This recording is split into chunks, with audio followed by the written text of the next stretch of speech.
ज़मान park में आज 2 साल के बाद रौनकें बहाल होती हुई नजर आई। इमरान खान की भी पूरी फैमिली, सिर्फ उनकी बहनें, इमीडिएट बहनें नहीं, ख़ानदान के और बहुत सारे लोग एक ही जगह पर इकट्ठे हुए। सुहेल आफरीदी से तस्वीर बनवाई, कारकुनान नारेबाजी करते रहे। यानी ज़मान पार्क का माहौल आज काफ़ी बदला हुआ नज़र आया। एक वो जगह जहाँ पर काफ़ी लंबे अरसे से वीरानी थी, आज वहाँ की रौनकें वापस लौटी हैं। लेकिन असल तभी लौटेंगी जब इमरान खान खुद उस जगह के मकीन बनेंगे। लेकिन ओवरऑल माहौल काफ़ी खुशगवार रहा। ये आप जो गुड़िया देख सकती हैं, ये इमरान खान साहब की बांजी है और ये इस साइड पे इमरान खान साहब का पूरी फैमिली जो है वो खड़ी है। यहाँ पे नन्हे नन्हे बच्चे हैं। इमरान खान साहब इनके कजन हैं। खान साहब को कितना मिस कर रहे हैं आप लोग?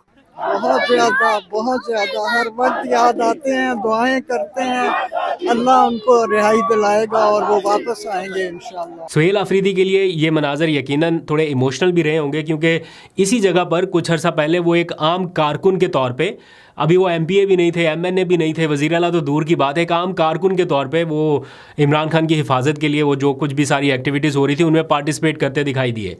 और उस टाइम तो उनके वहमो गुमान में भी नहीं होगा कि 2 साल बाद वो इसी जगह पर बतौर वज़ीर आला आएंगे। तो ये मनाजर जो है सोशल मीडिया पर वो भी डिस्कस हो रहे हैं। अब ये अपने इख्तितामी मराहिल की जानिब बढ़ रहा है और आज भी पूरा दिन उनका पैक शेड्यूल रहा। एक जगह पे दूसरी, तीसरी, चौथी, हर जगह के ऊपर उनको ज़बरदस्त प्रोटोकॉल मिल रहा। यानी PTI पंजाब की जानिब से उन्होंने इंतजामात ऐसे कर रखे, ऑल्दो के सिक्योरिटी भी है उनके पास और लेकिन साथ साथ रुकावटें भी आई। दोनों का कम्बिनेशन बड़ा दिलचस्प है कि सुहेल आफरीदी को जाने भी दिया जा रहा है और ऐसा लग रहा है कि रोकने की भी कोशिश हो रही है। तो मुझे ऐसा लगा कि शायद रोक इसलिए नहीं रहे कि एक सूबे का वज़ीर आला है, बड़ा बुरा इंप्रेशन चला जाएगा, लेकिन रुकावटें इसलिए भी हैं कि कारकुनान बड़ी तादाद में इकट्ठे ना हो पाएँ या वो मनाजर ना नज़र आ जाएं जिनकी वजह से एक मोमेंटम बिल्ड होता हुआ उसमें जान पड़ जाए। तो खड़ी कर करके ना रुकावटें मुख्तलिफ जगहों पे, वो उसका इम्पैक्ट शायद थोड़ा कम किया जा रहा है। बहरहाल ये सारा दिन आज चलता रहा। आगाज़ लाहौर हाई कोर्ट से हुआ और लाहौर हाई कोर्ट में भी हमने देखा कि ILF ने एक बड़ा ज़बरदस्त कन्वेंशन किया। वहाँ पर सुहेल आफरीदी की जो तकारीर थी वो भी काफ़ी जज्बाती नज़र आए और मैसेज उनका यही है कि तैयारी करें, हमें स्ट्रीट मूवमेंट की तरफ जाना है। मीनवाइल फिर ISF का भी एक कन्वेंशन हुआ। तो जहाँ जहाँ पर वो जाते हैं, ISF के जो ज़िम्मेदारान हैं अब उनको ख़ास तौर पे उन्होंने अपने साथ रखना शुरू कर दिया। ख़ास तौर पे ISF के जो प्रेसिडेंट है, क्योंकि ख़ुद भी वो इसी ब्रीड से निकल के बने वज़ीर आला, तो इसलिए वो चाहते हैं कि ISF के लोग जो हैं वो उनके साथ रहें और आगे अभी उनको शायद ज़रूरत भी पड़ने वाली है। तो वो माहौल भी नज़र आया। और फिर जो प्लान में शामिल था कि असीरान जो PTI के हैं उनकी फैमिली से मुलाकात, और ख़ुद उनसे भी वो मुलाकात करना चाहते थे लेकिन उन्हें शायद वो उसकी परमिशन नहीं मिली, लेकिन उनके अहल खाना से उन्होंने मुलाकातें की हैं। शाह महमूद कुरैशी की रिहाइशगाह पर गए, ज़ैन कुरैशी से मुलाकात की, फिर इसी तरह उनकी जो अहलियाँ हैं उनसे उन्होंने मुलाकात की, एजाज़ चौधरी के घर भी गए, यास्मीन राशिद की रिहाइशगाह पर भी पहुँचे, वहाँ पर भी जो जो उनके घर के हैं अफराद या अहले खाना है उनसे उन्होंने मुलाकातें की। हमाद अज़हर के घर आखिरी अपडेट्स के मुताबिक वो पहुँच रहे थे और ये इनका कंटिन्यू रहेगा रात भर तक। इस तरह की और बहुत सारी एक्टिविटीज़ रहेंगी। उमर चीमा की रिहाइशगाह जाने में थोड़ा सा प्रॉब्लम रहा, उनको शायद कोई परमिशन उनको नहीं मिल सकी। कोशिश उन्होंने की है, मुझे मालूम नहीं अभी आखिरी अपडेट्स क्या थी कि वो पहुँच गए हैं या नहीं, लेकिन थोड़ा मुश्किल रहा उनके लिए। इसके बाद जो असल शो स्टॉपर था वो था ज़मान पार्क का दौरा, जिसने पूरा शो स्टील कर लिया ना, बिल्कुल वैसा।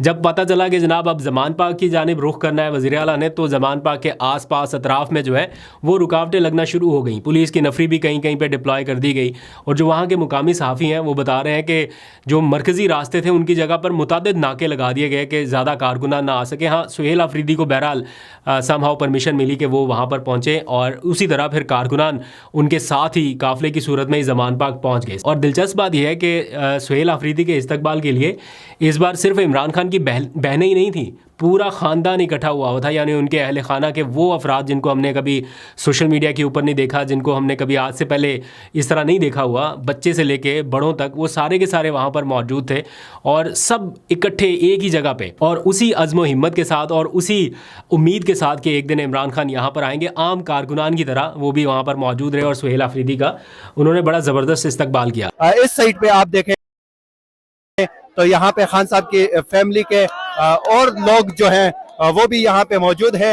एक बुजुर्ग वालदा जो है वो भी यहाँ पे आई हुई है, यकीनन ये भी खान साहब की फैमिली से ही हैं। इस दौरान दो चीज़ें बड़ी अहम है। सवाल जब भी उनसे होता है कि जनाब मुज़ाकरात या स्ट्रीट मूवमेंट, इस बारे में सुहेल आफरीदी तो काफ़ी क्लियर है। उन्होंने कहा कि इमरान खान का मैसेज आ गया, हम इसी की तैयारी कर रहे हैं स्ट्रीट मूवमेंट की। और साथ खड़ी हलीमा खान ने भी कहा कि आप सब लोग एक ही क्वेश्चन करते हैं, मुज़ाकरात। तो वो कह रही हैं कि इमरान खान की जानिब से 4 नवंबर और 2 दिसंबर इन 2 तारीखों पर जो मुलाकातें हुई हैं, जो मैसेजेस आए हैं, उनमें क्लियर ये कहा गया कि इस हुकूमत से बातचीत नहीं हो सकती। तो यानी पीटीआई का जो फ्रंट फेस इस टाइम है जिसको कंसीडर किया जा रहा है वो सुहेल आफरीदी, हलीमा खान है। और ये दोनों कह रहे हैं कि मुज़ाकरात नहीं, यानी ये मुज़ाकरात के बहुत बड़े कट्टर हामी नहीं है, लेकिन उस चीज़ की भी हिमायत कर रहे हैं जो तहरीक तहफ़्फ़ुज़ आईन पाकिस्तान की जानिब से हो रहा है। ज़ाहिर बात है ये लोग ऑन बोर्ड है, क्योंकि वज़ीर आला सुहेल आफरीदी ने भी जाके महमूद अचकज़ई को कहा कि जो आप चाहेंगे हम आपकी मुकम्मल हिमायत करेंगे, मुज़ाकरात करने तब भी साथ होंगे। और फिर जब ये अनाउंसमेंट हुई कि हम मुज़ाकरात के लिए तैयार हैं, तो हलीमा खान से पहले उन्होंने मुलाकात करके इनको ऑन बोर्ड लिया। तो ये ऑन बोर्ड भी हैं, लेकिन पीटीआई के प्लेटफॉर्म से कहते हैं कि हम मुज़ाकरात नहीं कर रहे। देखते हैं आगे चल के क्या होता है। इसी दौरान 2 बड़ी डेवलपमेंट्स हुई हैं। ये बड़ी इंपॉर्टेंट डेवलपमेंट्स हैं आपके जानने के लिए, ताकि आपको ज़रा मंजरनामा समझ आ सके। हुकूमत ने बैरिस्टर गौहर से राब्ता किया है। ये जो हालिया मुज़ाकराती एक माहौल, टेम्परामेंट थोड़ा बन रहा है, इसमें यह अहम राब्ता कंसीडर किया जा रहा है। इत्तलात के मुताबिक ये राब्ता हुकूमत की जानिब से की गई पेशकश और पीटीआई की जानिब से मुस्बत जवाब आने की सूरत में किया गया है, और पीटीआई को कुछ पैगामात पहुँचाए गए हैं। ये कहा जा रहा है कि जनाब आप जो फ्रेश इलेक्शन की बात कर रहे हैं और साथ ही पुराने इलेक्शन के तहकीकात का भी मुतालबा कर रहे हैं। 2 मुतालबा था ना कि पुराने इलेक्शन जो 2024 के हुए इनकी तहकीकात की जाए और नए इलेक्शन कराए जाएँ। तो वो कह रहे हैं कि 2024 वाले इलेक्शन की तहकीकात वाले मामले पर बात नहीं हो सकती। ऐसा मीडिया में रिपोर्ट किया जा रहा है कि ये सारी चीज़ें पहुंचाई गई हैं पीटीआई तक कि सियासी माहौल में बेहतरी लाने के लिए या चार्टर ऑफ डेमोक्रेसी के लिए जो और बहुत सारे इशूज़ हैं उनके ऊपर बात की जा सकती है, सियासी कैदियों की रिहाई के ऊपर बात की जा सकती है, जो कि अल्टीमेटली जाके इमरान खान पर ही ख़त्म होगी।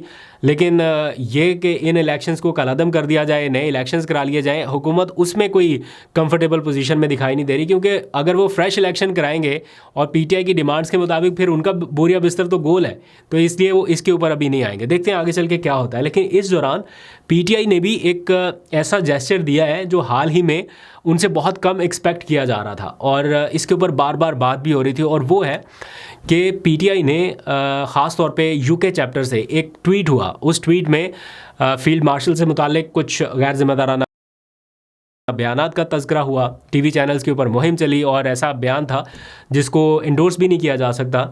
उसको काफ़ी तनकीद का सामना था कि ये पीटीआई यूके के चैप्टर से ये बयान क्यों आया। इस दौरान ये मुतालबा ज़ोर पकड़ रहा था कि एक तो पीटीआई इस बयान को डिसोन करे, और पीटीआई यूके चैप्टर या ओवरऑल मजमूई तौर पर पाकिस्तान तहरीक इंसाफ मुकम्मल इज़हार लाताल्लुकी कर दे। फवाद चौधरी का भी मैं बयान देख रहा था, उन्होंने भी ट्वीट में कहा कि जनाब पीटीआई यूके या पीटीआई ओवरऑल जमात जो है इसको इस बयान को डिसोन करके एज अ पार्टी इसे इज़हार लाताल्लुकी करना चाहिए। और फिर वही हुआ, आई डोंट नो कैसे, बट ये सरप्राइजिंग था। पीटीआई ने एक अच्छा जेस्चर देते हुए एक मुस्बत कदम के तौर पे उन्होंने ना सिर्फ वो ट्वीट डिलीट कर दिया, बल्कि एक पूरा प्रेस रिलीज इशू किया, और उसमें कहा कि हम ऐसे बयानात को ना सपोर्ट करते हैं, ना ये पार्टी पॉलिसी है, और जिसने किसी इंडिविजुअल ने ये बयान दिया वो पार्टी का कोई ओहदेदार भी नहीं है, वो खातून है, वो ओहदेदार भी नहीं है, इसलिए हम ऐसे बयानात की इजाज़त नहीं देते। और वो साथ ही उन्होंने ट्वीट डिलीट कर दिया। तो ये दोनों चीज़ें कि बयान को सपोर्ट भी ना करना, इंडोर्स भी ना करना, वो ट्वीट डिलीट कर देना और कहना कि खातून ओहदेदार नहीं है, ये एक ऐसी पेशरफ्त है, मेरा ख्याल है एक ऐसा सिग्नल है जिसके असरात होंगे। अगर एक ट्वीट में लिखे गए लफ्ज़ की वजह से इतना स्ट्रॉन्ग रिएक्शन और इतनी बड़ी प्रेस कॉन्फ्रेंस आई थी, तो ट्वीट डिलीट करने से या अल्फाज वापस लेने से मेरा ख्याल है बर्फ़ पिघलनी चाहिए। अब देखते हैं इसके ऊपर फौरी तौर पे क्या रद्दअमल आता है, लेकिन ये एक बड़ा पॉजिटिव जेस्चर दिया गया। अच्छा, फवाद साहब ने मुतालबा किया था कि ये ट्वीट को डिसोन किया जाए। अब उनका एक और मुतालबा भी आया है। वो मुतालबा ये है कि वो कह रहे हैं कि मीना खान अफरीदी ने लाहौर में एक सहाफ़ी का गैर जिम्मेदाराना यानी बहुत ही घटिया किस्म का सवाल का जवाब देते हुए जो कहा, वो भी कोई बहुत अच्छी बात नहीं थी, to be very honest. But उन्होंने कहा कि अब मीना खान अफरीदी जो है वो अपना ये बयान वापस लें, और उम्मीद है कि वो माजरत करेंगे। तो पता नहीं वो करते हैं माजरत या नहीं करते, लेकिन लाहौर को कवर करने वाले जो रिपोर्टर्स हैं या जर्नलिस्ट हैं, मैं ख़ुद एक रिपोर्टर हूँ, इतने सालों से ये इस तरह की एक्टिविटीज़ को मैं कवर करते रहा हूँ, ख़ासतौर पे ऐसे इन्वायरमेंट में जहाँ पे हुकूमतें इन्वॉल्व हों और अपोजिशन उसकी स्पेस लेने की कोशिश करे। तो इस दौरान क्या होता है, और कैसे कुछ जर्नलिस्ट जो हैं वो इस्तेमाल भी हो जाते हैं और कुछ ऐसे लोग हैं जो जर्नलिस्ट होते नहीं हैं लेकिन उनको जर्नलिस्ट बना दिया जाता है। तो ऐसा ही कुछ हुआ। जो लाहौर के मुकामी सहाफ़ी हैं वो बता रहे हैं कि ये जो सहाफ़ी हैं जो सवालात करते दिखाई दिए, इनको ना तो कभी हमने आम तौर पे मीडिया में देखा, ना कभी फील्ड में देखा, और यकीनन आपने भी नहीं देखा होगा। लेकिन अचानक ये पंजाब असम्बली की प्रेस गैलरी तक पहुंच गए, जहां पे आम जर्नलिस्ट को भी कैमरे यूज़ करने की इस तरह से परमिशन नहीं होती। वहां पर पहुंच जाना, फिर सवालात करना, फिर उनकी ख़ास जमात के साथ, उनके मेम्बरान के साथ तस्वीर का आ जाना, ये बहुत कुछ इंडिकेट करता है। सोहेल अफरीदी पंजाब असम्बली आए, पंजाब असम्बली के अंदर जो कुछ हुआ वो आपने अपनी आंखों से देखा। सहाफ़ियों के साथ क्या हुआ है, वज़रा के साथ क्या हुआ है, मैं आपको सिर्फ एक बात बता सकता हूँ। पंजाब असम्बली की बीट मैं कवर करता हूँ, आप अक्सर औक़ात वीडियोस भी देखते रहते हैं, हमारे बहुत सारे दोस्त कवर करते हैं। आप आज अपने किसी चैनल के रिपोर्टर से पूछिएगा कि आज कितने ऐसे लोग थे जो पंजाब असम्बली की बीट कवर करने के लिए आए हुए थे या बीट कवर करने वाले थे। मैं बात क्यों कह रहा हूँ, अगर मैं आपको वो बताऊँ जो मेरे कानों ने सुना, गेट के ऊपर कौन से लोग दाखिल हुए, कहाँ से फ़ोन कराया और क्या तारुफ था, ये कुल कहानी है। लेकिन चलिए, ये इंप्रेशन नहीं जाना चाहिए था, हमें अच्छी मेज़बानी का जाना चाहिए था, और हमारे मेहमानों को भी छोड़ देते हैं किस पार्टी से हैं, वज़ीर आला हैं, नहीं है, अच्छा पैगाम लाहौर से जाना चाहिए था। सवाल करना मसला नहीं, मैंने तो आज भी सवाल किया, आइंदा भी सवाल करेंगे, सहाफ़ी का काम सवाल करना है। लेकिन मैंने वो फैक्ट एक आपको बताया है जो शायद इतना उस वक्त ना हो। हमारे बहुत सारे आज मेहमान आए हुए थे और वो किसी खास मकसद के लिए आए हुए थे।